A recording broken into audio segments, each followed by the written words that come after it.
Hello नमस्कार तपाईहरुलाई स्वागत छ प्रतीक च्यानलमा म इच्छाको तर्फबाट। आज म होममेड डोनट सजिलै घरमा कसरी बनाउने देखाउँदै छु। कृपया यो भिडियोलाई अन्तसम्म नछुटाई हेर्नुहोला। साथै हाम्रो च्यानललाई लाइक, सब्स्क्राइब र धेरै शेयर गरी थप हौसला दिनुहोला।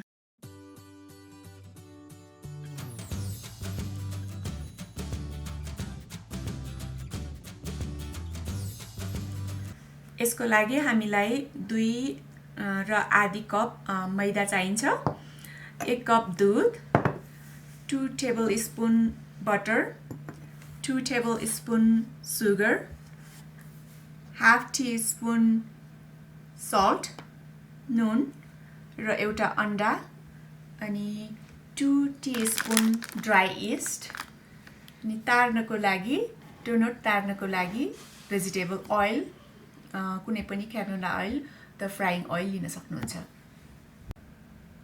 अब हामी यो 1 कप मिल्कबाट नै यो मिल्क अलिकति तातो मनतातो दूध छ यति जति दूध लिनुस्। मनतातो दूधमा यो 2 टीस्पुन इस्टलाई पहिला हामी घोलेर भिजाउने। हेर्नुस् ठ्याक्क 2 यसरी भरी इस्टलाई केही छिनको लागि भिज्नलाई मनतातो दूधमा राख्दिनुस्।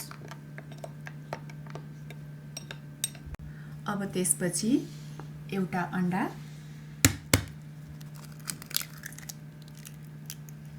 अन्डाको पुरै भाग राख्नु। 1 कप दूधमा बाँकी भएको दूधलाई पनि यसमा मिसाइदिनुस्। यो दूध र अन्डालाई मजाले चम्चाको सहायता अथवा यसरी फिटेर फिट्नुस्।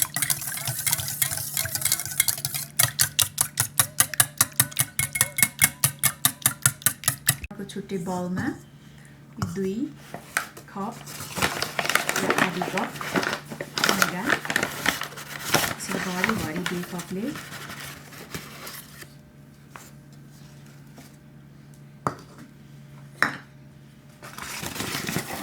मेजरमेन्ट सही होस् भनेर आधी कप पटक फिटिएको छु। तपाईँहरूले अड्कल गरेर राख्नु भए पनि हुन्छ। यसरी आधी कप मैदा लिएको छु। अब यसमा तपाईँ त्यो आधी चम्चा नुन राख्दिनुस्। 2 टेबलस्पुन सुगर पनि यसमै मिसाइदिनुस् र 2 टेबलस्पुन बटरले यसलाई मजाले अब मोल्दियौँ हामी। यसरी मैदालाई सबै कुराहरू मिसाएपछि अब यो मैदा, चिनी र नुन र बटर राखेको मिश्रणलाई मजाले हातको सहायताले एकछिन मोल्नुस् 5 देखि 7 मिनेट। 5 मिनेटपछि मेरो यो मुछिराखेको मैदाको स्थिति यस्तो छ। हेर्नुस् त हातमा यस्तो डल्लो पार्दाखेरि यस्तो डल्लो हुनुपर्छ। र अब अघि नै मैले रेडी गरेको यो दूधमा भिजाइराखेको इस्ट, दूधमा मिसाएको इस्ट लगभग यो भिजिसकेको छ। यसलाई अब म युज गर्छु, यसमा राख्छु। यसलाई पनि फेरि एकपटक यसरी मिसाउँछु, हल्का हातले मिसाउनुस्। र हामीले यो अन्डा र दूधको मिश्रण जुन बनाएको थियौँ यसलाई पनि यही यसमा मिसाइदिन्छु। यसरी हेर्नुस् र यसलाई पनि बिस्तारै हातको सहायताले यसरी मोल्दै जाने। यसरी बिस्तारै हातको सहायताले यो मिश्रण सबैलाई एकै ठाउँमा यसरी मुछिसकेछु मैले। अब यसलाई तपाईले 5 देखि 10 मिनेटसम्म बिस्तारै मुछ्ने, किनभने यो यस्तो हुन्छ हैन। अब यसलाई मजाले मुस्दा अनि टनक्क तन्किने खालको यो डोलाई बनाउनु पर्छ हामीले। त्यही भएर यसलाई अब म डोलाई मुस्नको लागि मैले एउटा चपिङ बोर्ड अथवा सर्फेस स्केल लिएको छु। अब यसमा यो डोलाई राख्नुस् र यसरी हातको सहायताले 5 मिनेटसम्म यसरी मुस्दै जानुस् 5 मिनेटसम्म यो डोलाई यसरी मुस्दै जानुस्। डोलाई मैले लगभग 5 देखि 7 मिनेटसम्म यसरी मिचिसकेको छु। हेर्नुस् यो यस्तो सफ्ट हुनुपर्छ, यसरी तान्दाखेरि पन्किने खालको हुनुपर्छ। अब यसलाई म बिस्तारै गरेर 2 घण्टाको लागि यसलाई छोपेर राखिदिन्छु। 1 चम्चा जति हातमा तेल लिनुस् र यो तेल सबै ठाउँमा यसरी पक्क दलेर तलदेखि माथिसम्म तेलहरू यसरी दलेर एउटा बलमा यसलाई यसरी राखिदिनुस् है। अनि यसलाई कुनै पनि कपडाले अथवा ऱ्यापिङ पेपरको सहायताले यसरी छोपेर 2 घण्टाको लागि राखिदिनु होला।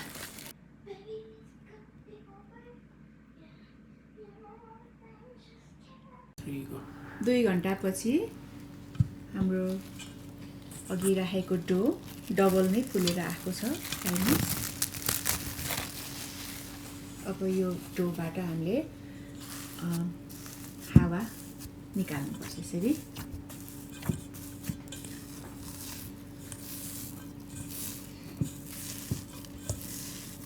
एउटा बेलना एन्ड पिर्का लिनुस् र त्यसमाथि अलिकति यो मैदा छर्किदिनुस् र यो डोलाई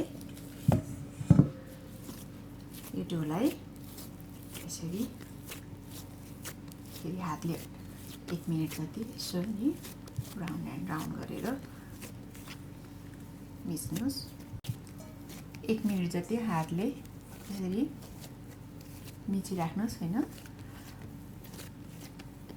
अब यो डोलाई म यसरी हातले मिचेर यसको हावाहरू बाँकी भएको हावाहरू पनि निकाल्ने कोसिस गर्दैछु। बेलनाको सहायताले यसरी बिस्तारै बेल्नुस्।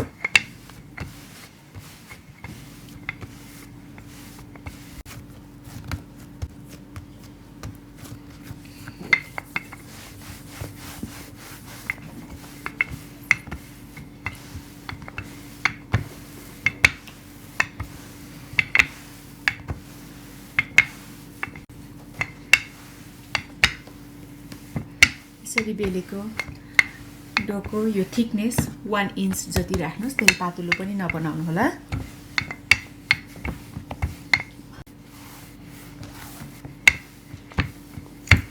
यसरी यो बेलेको डोको थिकनेस यति 1/2 इन्च जति राख्नु होला, धेरै पातलो पनि नबनाउनु होला। यतिको भएको छ, अलिकति यो बिचमा पातलो भएको छ, तर मैले यसलाई कटिङ गरेर निकाल्दैछु। यतिको भएको छ हेर्नुस्, डोको थिकनेस यति हुनुपर्छ है। अनि मैले अब डो कटर छ भने डो कटर युज गर्नुहोस्, छैन भने चाहिँ मैले यस्तो एउटा कप लिएको छु र अर्को बिचको प्वाल बनाउनुलाई चाहिँ यस्तो कुनै पनि आफूसँग भइरहेको जे पनि युज गर्न सक्नुहुन्छ। अब म यसलाई यसरी काट्दैछु।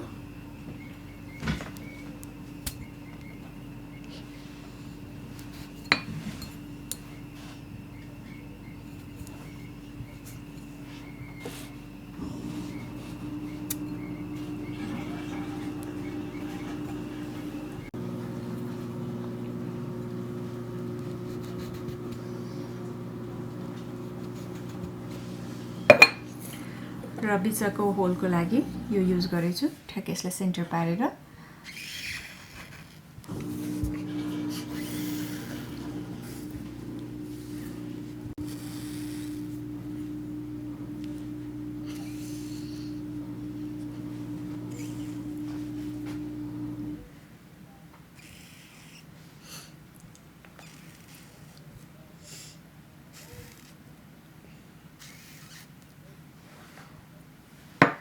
र यसको छेउछेउको भागहरू यसरी निकालिदिनु भयो हुन्छ बिस्तारै।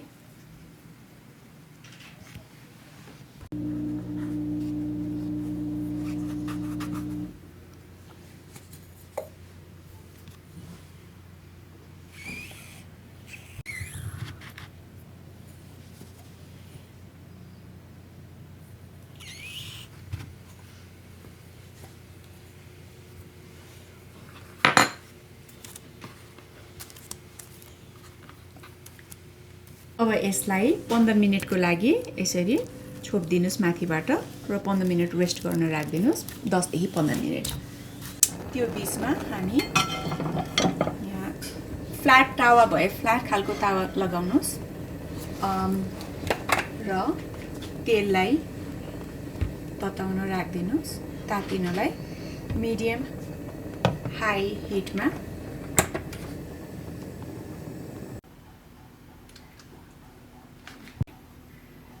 तेल मिडियम हाई हिटमा तातिसकेको छ। अब मैले यसको आँच सानो बनाएको छु, लोमा राखेको छु। हल्का आँचमा यसलाई पकाउनु पर्छ। यो तेल ताते कि तातेन भयो कि भएन भनेर चेक गर्नको लागि मैले यो सानो डोलाई खसालेको छु यहाँ। अब यो बिस्तारै फुलेर माथि आयो। यो हाम्रो तेल रेडी भइसकेको छ डोनटको डो राख्नको लागि। 15 मिनेट भइसकेको छ। हामीले डोलाई यसरी बनाएर छोपेको। यो अलिकति माथि पफी पनि भइसकेको छ। यो डो अब तेलमा राख्नको लागि रेडी भइसकेको छ। यो फुलेको डोलाई बिस्तारै तातेको तेलमा राख्दै जान्छु। एकैपटक सबै नराख्नुस्, बिस्तारै राख्दै जानुस्।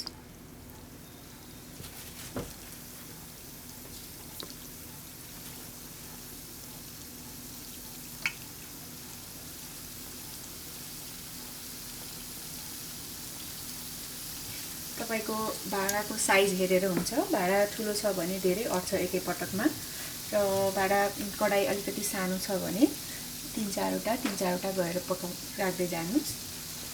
मेरो लगभग 6-7वटा यसमा गयो।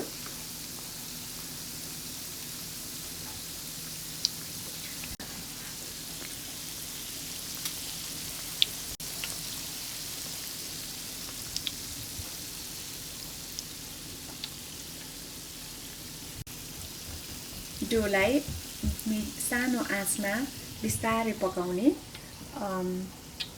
र यसलाई चाहिँ धेरै ब्राउन कलरको नबनाउने, लाइट ब्राउन कलरमा एक साइडमा पाकेपछि यसलाई फर्काउनु पर्छ।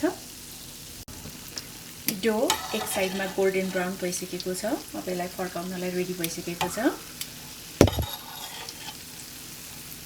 यसै चिम्टाको माध्यमबाट डोलाई फर्काउँदैछु अर्को साइडको लागि।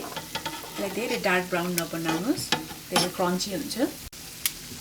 हेर्नुहोस् त हाम्रो डोनट कस्तो राम्रो फुलेको छ। हेर्दा पनि खाउँ खाउँ लाग्ने मजाले फुलेको डोनट भएको छ। यसरी हामीले घरमा आफै प्योर तेलमा प्योर बिना मिसावटको डोनट रेडी बनाएर खाजाको रूपमा आफ्नो खान सक्छौँ।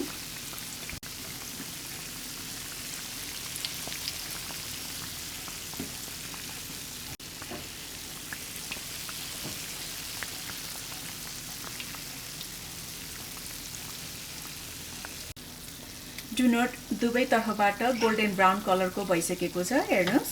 अब यसलाई म चिम्टाको सहायताले यसरी निकाल्दैछु।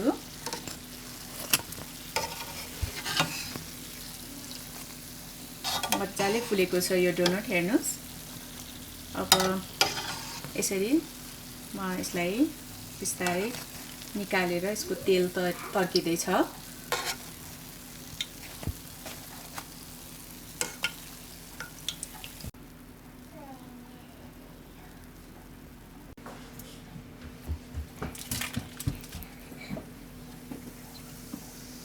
यो सेकेन्ड ब्याच फेरि म राख्दैछु।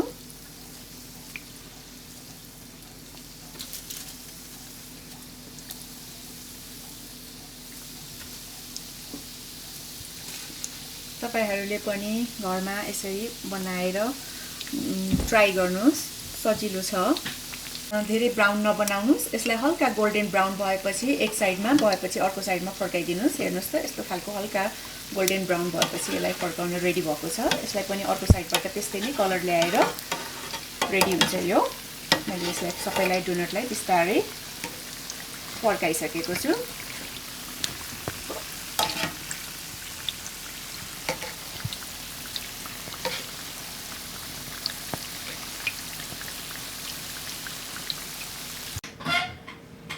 डोनट रेडी भइसकेको छ। अब यसलाई यसरी चिसोमा बनाउनुस् हल्का। हेर्नुहोस् कुनै यो गोल्डन ब्राउन कलरको देखिएको छ, धेरै राम्रो देखिएको छ। फुलेको पनि छ डोनट, धेरै राम्रो फुलेको छ हेर्नुहोस्। अब यसलाई हल्का चिसो भइसकेपछि तपाईहरूले यसमा माथिबाट सुगरको फ्रोस्टिङ पनि गर्न सक्नुहुन्छ र चकलेटहरू पनि राख्न सक्नुहुन्छ आफ्नो इच्छा अनुसार। हेर्नुहोस्, म डोनटलाई यसरी भाँचेर पनि देखाउँदैछु हजुरहरूलाई कतिको राम्रो सफ्ट बनेको छ, भित्रबाट क्रन्ची छ डोनट भनेर। सफ्ट जस्ट लाइक दिस, एकदमै राम्रो सफ्ट भएको छ, टेस्टी छ, हेल्दी छ। बाहिर छ यसरी मिठो डोनट आफ्नै घरमा सजिलैसँग बनाएर खान सक्नुहुन्छ।